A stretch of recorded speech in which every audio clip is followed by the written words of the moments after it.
Itong inyo dito sa harapan, tugo rin Muslim ito. Ha? Lahi itong tao sa putang ina nyo sa Malacanang. Bumaba na kayo dyan. Dahil kung hindi kayo bumaba, lulusubin namin kayo dyan. Ako nandito. Handa ako na pamunuan itong grupong ito papunta sa Malacanang. Bakit? Hindi na kaya sa konsensya ko. Sino ang nabiruan tinatamaan? Kaming mga driver sa kalsada. Kupang dito, kupang doon. Kurakot dito, kurakot doon. Wala nang nangyayari. Panahon ni Presidente Duterte, naglalakbay kami sa kalsadang matiwasay. Ngayon, ano yung matiwasay ngayon? Ang traffic enforcers na doon sa puno ng kahoy nag-aantay lang ngayon kung mayroong makukurakot. Saan tatakbo ang hostisya? Puloy sundalo, hindi namin kayo kalaban. Pero ang pinagsisilbihan ninyo, taong bayan, hindi yung personal ng taong nag-iisa. Ha? Basahin ninyo ang konstitusyon, parehas tayo na pinanggalingan. Hindi ako abogado, pero alam ko yan. Dapat ang pinagsisilbihan natin, ito mga naapi na taong bayan. Alam nitong animal na yun na Martin Romualdez na mayroong mangyayari ngayon. Nag-resign, lumipat na. Mayroon yan dalawang jet na luxury jet. Pira natin yun. Bantayan natin yan, hindi makasibat na sa bahay niya. Pero balita ko, wala na yan, isinibat na rin. Dahil tayo ay mabagal, hindi tayo nagkakaisa. Kayo ba? Mga nandito, nakahanda na ba tayo maging-mag-isa? Ha? Hindi tayo natatakot kung naman yung barikada dahil hindi tayo maging-pag-away sa kanila. Karapatan natin ang pinag-alaman natin. Hindi na pwede ang nangyayari ngayon. Sasabihin, bakit tayo nagkagaganito? Nagkaganito tayo dahil sa'yo, gago ka. Ha? Nagkaganito tayo. May announcement si Sir pagkasamahan natin. Ayan mga kababayan, nakapagmerienda na po ba kayo? Meron na po ba kayong lakas? Ito lang naman po, maikling announcement ko sa lahat po. Kasama yung mga nakaupo dyan sa paligid. In 30 minutes time, aatakin natin ang Bidyara! Handa na ba kayo? Mga putang ina, maghanda na sila! 30 minutes time! Mag-ready na kayo! Salamat! Itutuloy ko lang saglit ha, bago ko matapos. Bago ko ito tatapusin. Bago ko ito tatapusin, yang dalawang yan, hindi kasagutan na pag-resign yan.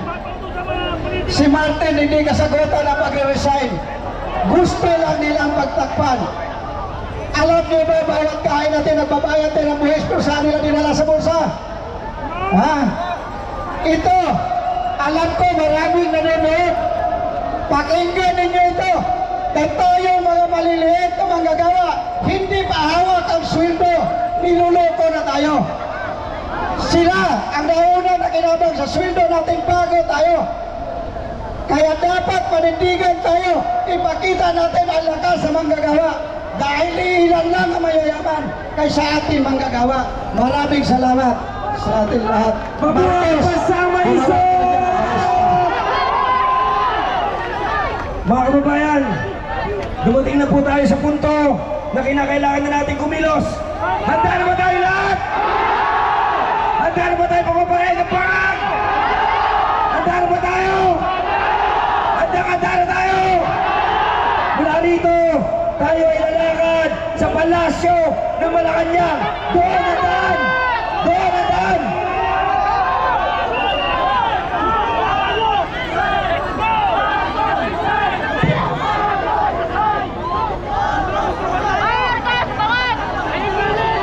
Bigyan mo natin ang pagkakataon si former Yusek Atty.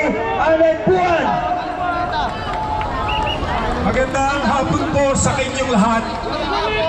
Mamamayang Pilipino na may malasakit sa bayan.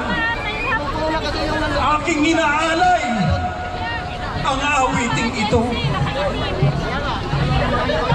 Ang bayan ko'y kaingat.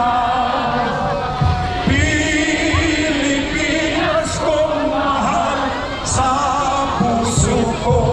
At buhay man sa iyo'y ibibigay.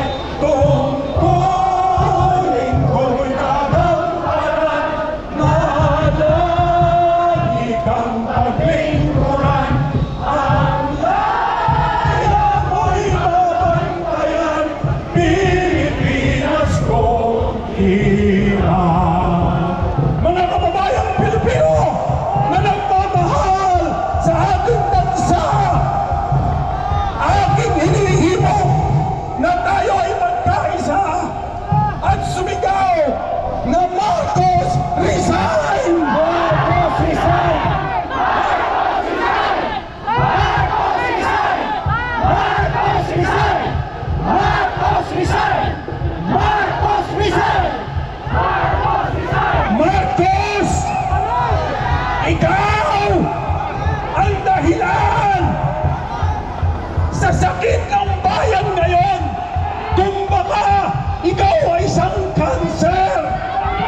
Salot! Kaya dapat bilang isang kanser ng bayan, salot sa bayan, dapat ikaw ay mawala na at dapat kang mag-resign na.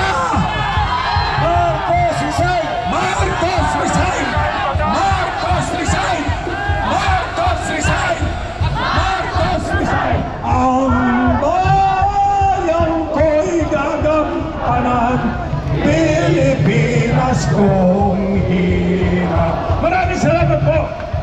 Mabuhay Pilipinas! Sama! Tumuko kayo! Tumuko sa mga nagtatambol! Magmamarka tayo! Papunta ng mundo!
kapangyarihan sa bangat na Pangulo.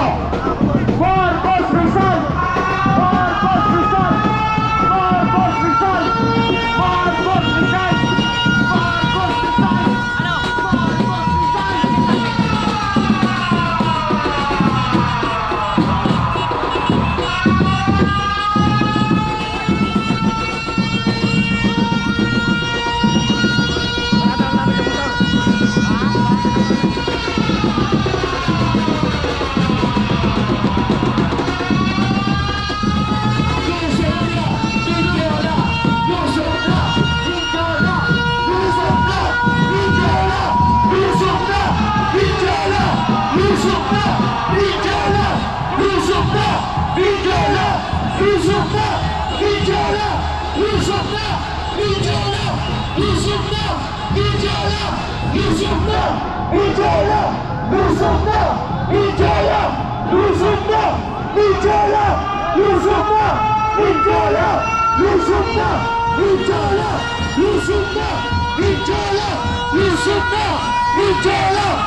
Yusuf na!